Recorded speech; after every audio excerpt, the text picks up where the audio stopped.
People don't treat your ideas the same way they treat other people's. You noticed it a long time ago. You just stopped making a thing of it. And if you've spent years feeling like you're operating at a different frequency than the room, like you're picking up signals everyone else keeps walking past, this is what nobody told you. Your brain might be wired for something most people don't have a name for. Here are 8 signs you're more intelligent than you've ever given yourself credit for. Sign 1. You stay quiet in groups not because you have nothing to say, but because you're still processing. You're the one who doesn't jump in. People read that as reserved, maybe checked out. And they're right that you're somewhere else, but not absent. You're 3 layers deeper than the conversation currently running.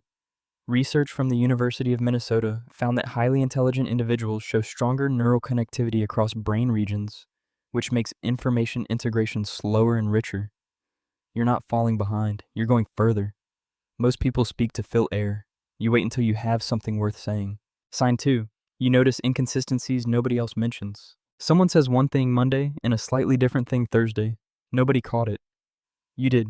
You've always done this, and at some point you stopped pointing it out because the look you got wasn't worth it. That's not obsessiveness. Dr. Tomas Chamorro Premuzic, who has spent years studying the relationship between personality and cognitive ability, found that one of the strongest predictors of high intelligence is what he calls intellectual curiosity. Not just the drive to learn, but the compulsion to check whether things actually add up. Your brain is running a background verification process most brains don't run. Sign 3. Small talk genuinely drains you, not because you're rude, but because you're badly calibrated for it. You don't hate people, that's not what this is. But conversations about nothing in particular cost you something you leave them feeling less than when you arrived. And that's not a social flaw.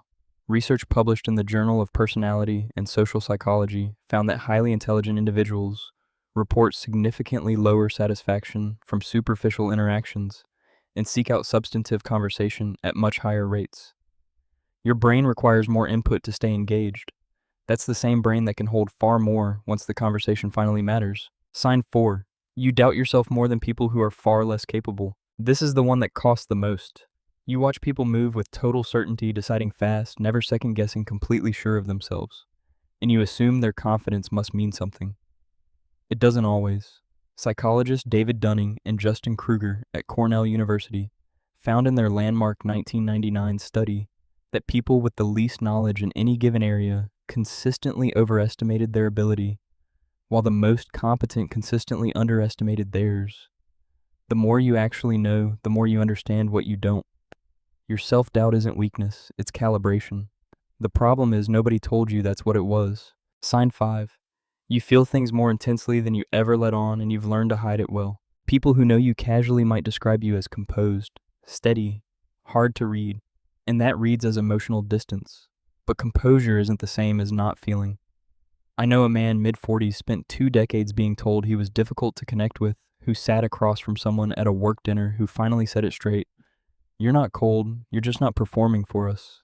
He didn't know what to do with that. He'd spent years assuming his depth was invisible.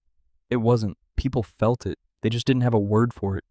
Dr. Elaine Aron, whose research on depth of processing has shifted how we understand certain nervous systems, found that individuals who process information more deeply tend to experience stronger emotional responses internally, while showing far less external reactivity. The outside says calm. The inside has been running overtime since the conversation started. But here's the question I need you to actually sit with. Is it possible you've been using "I'm not that smart" as protection? Because if you never claim the intelligence, you never have to risk proving it and falling short. Both look identical from the outside. Only you know which one it actually is. Sign 6. You replay conversations not out of anxiety, but because you're still working them out. You go home and it keeps running. Something someone said, a moment that didn't add up, a response you'd word differently now. Most people call this overthinking. What they're actually describing is post-processing your brain continuing to extract meaning after the event is over.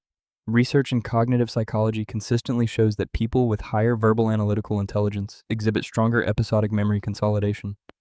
They don't just remember what happened, they keep working it, not to punish themselves, because they're not done yet. Sign 7. You're a slow starter because you can already see where it's going. You're not lazy, you know that, but you struggle to begin. You can already see the shape of the thing, the complexity, the gaps, the places it will probably fall apart. Most people discover the problems as they go. You already know where they are. You have to find a reason to begin from a more honest starting place. Dr. Mihaly Csikszentmihalyi's research on flow states found that people with high cognitive capacity require more meaningful challenge before they reach full engagement. Your slow start is foresight, not avoidance. Sign 8. You've always felt slightly out of sync with the people around you. Not lonely exactly. Adjacent, like you're tuned to a frequency the room isn't quite broadcasting on. People enjoy your company. They respect you. But there's a distance that never fully closes, and you've spent a long time assuming that was your fault.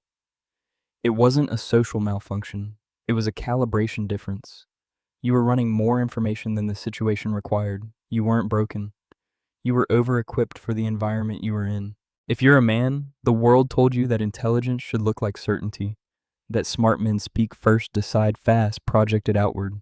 Your tendency to process before you speak your quiet got read as uncertainty, not as depth, and that's cost you rooms you'd already earned. If this is the first time someone has put any of this into words for you, there's more on the psychology of quiet intensity right here on this channel. Most people are waiting to feel certain before they act like they belong. But intelligence isn't something that announces itself. The people who process deepest are almost never the ones who feel most sure. The right people figure that out eventually, and they stay. Which of these 8 hit closest to home? Drop it in the comments. And if someone you know has spent years quietly underestimating themselves, send this to them. Sometimes just hearing it explained changes everything.